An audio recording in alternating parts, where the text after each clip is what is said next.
right. So I got the Jubelale from Deschutes here. So Mega Twilight Zone night tonight, double time. Because I tune into Wine Library TV. Because I type in my grape varietal. So of course Gary Vaynerchuk pops up.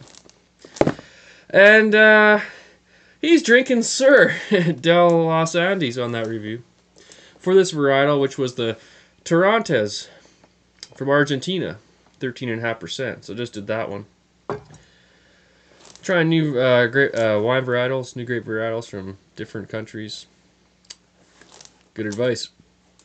Then I throw this in the freezer to chill down for review.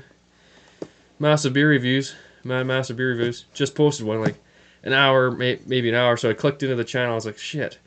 It's like, yeah, Mega Twilight Zone. So yeah, got lots of Deschutes beers up here, and Matt's doing lots of them too. So check out the review there. Ronald the Riot also did one. Louisiana Beer Reviews did this one quite early in the season, so this is a winter ale. Kind of psyched. I have some other winter ales. Some other Deschutes beers. I also got the Chainbreaker. It's supposed to be very exclusive. I don't know, but I drank one, and so I kind of know what it's about. I got a sixer of that one. Had to buy 6. This was in singles. Also, winter ales. I have Stanley Park's Winter Ale, which is a cherry chocolate winter ale. Pretty cool. I've had some of those too, so I had to buy 6 for that. Oh, mega smoke there. Alright. So this is actually a little bit cool. We're going to freeze it for a little while there. Alrighty. Perfect. So slightly transparent, reddish brown, nice tan head on here. Go for the zoom in. Yeah.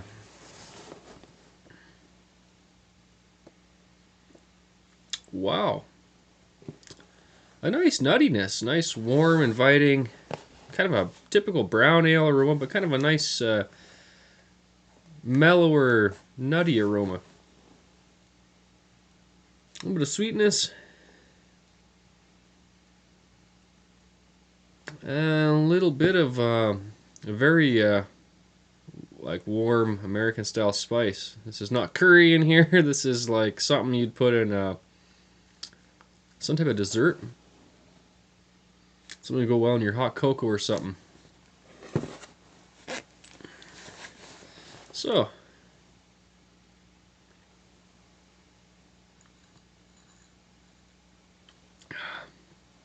Wow. Yeah, I was not smelling a lot of the flavor that I'm getting out of this. There's actually quite a strong spice coming out of the finish. It's just lingering. And kind of like a sharp bitterness. You know? This almost reminds me of a pumpkin ale a little bit, like.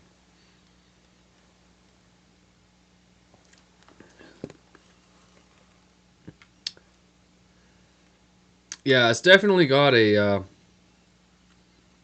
kind of a ludicrous bitterness all through the middle and into the finish. Oh, I'm just trying to place the style of hop there.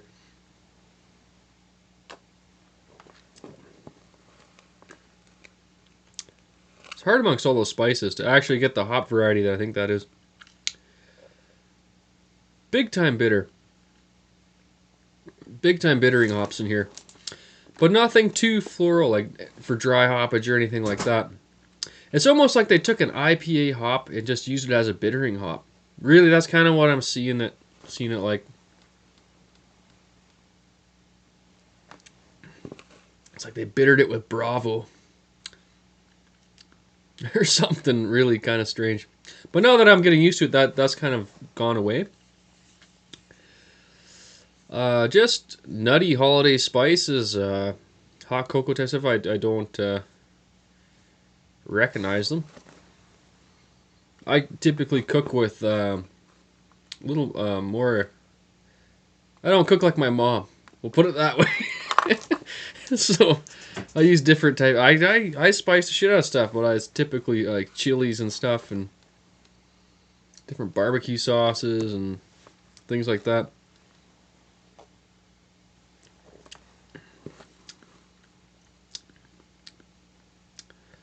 Yeah.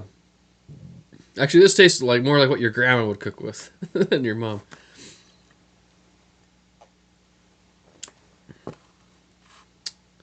It's pretty good. Um, Tasting quality there. Spiced beers are not my thing. Generally, not saying that I'm totally biased against spiced beers because I'm not. Uh, just that most of them are kind of. There's a once in a while treat, so right now I am enjoying this, and this is typically how I do buy spiced beers. Like, I did a couple pumpkin beers this year. I like to space them out. Same with my big beers. I don't do a lot of real big beers. Maybe one a week. I do have 9.5%. Is it 9.5? Imperial Red IPA coming up from Vancouver, British Columbia. The Robo Ruby from Parallel 49. So I got that. I threw that in the fridge tonight. So I think I'll be doing that one tomorrow.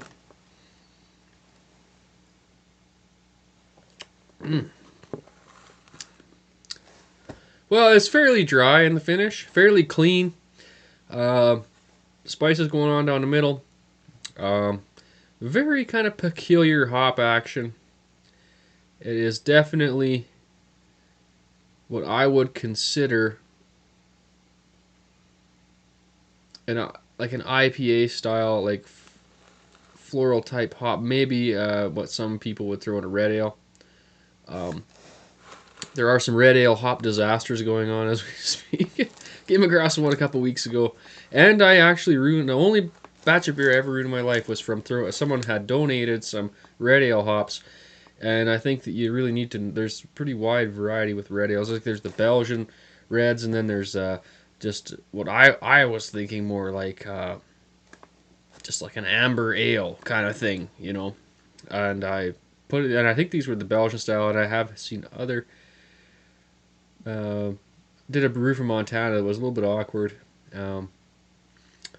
Charlie Russell's red.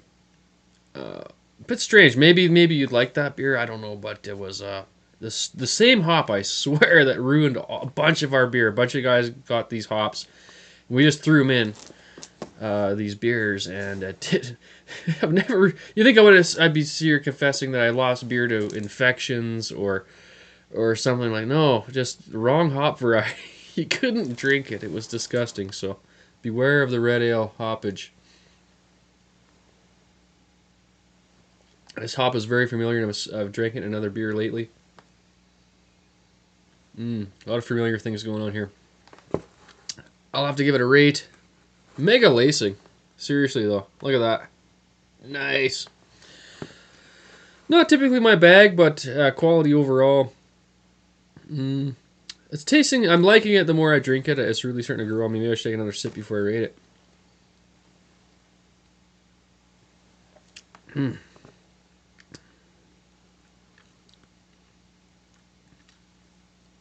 Yeah, the hops are really... I'm really starting to taste them out, and they're actually quite good. I'm actually... The more I drink it... Sometimes hops just got to settle into your mouth. The first couple drinks, you're not going to get the full effect. You got to drink about half the beer before... Sometimes you're really getting the full hop profile. And that's what's happening here. More and more familiar. I've had those not too long ago. Damn. Yeah, the texture's getting better. It's getting better and better the more I drink it. It's just really improving. And it is a little bit cold, so it is probably warming up a little bit. Yeah. Oh, fuck, it's delicious. I'm getting less and less of the spice and more of the hops, and that's what I like, so...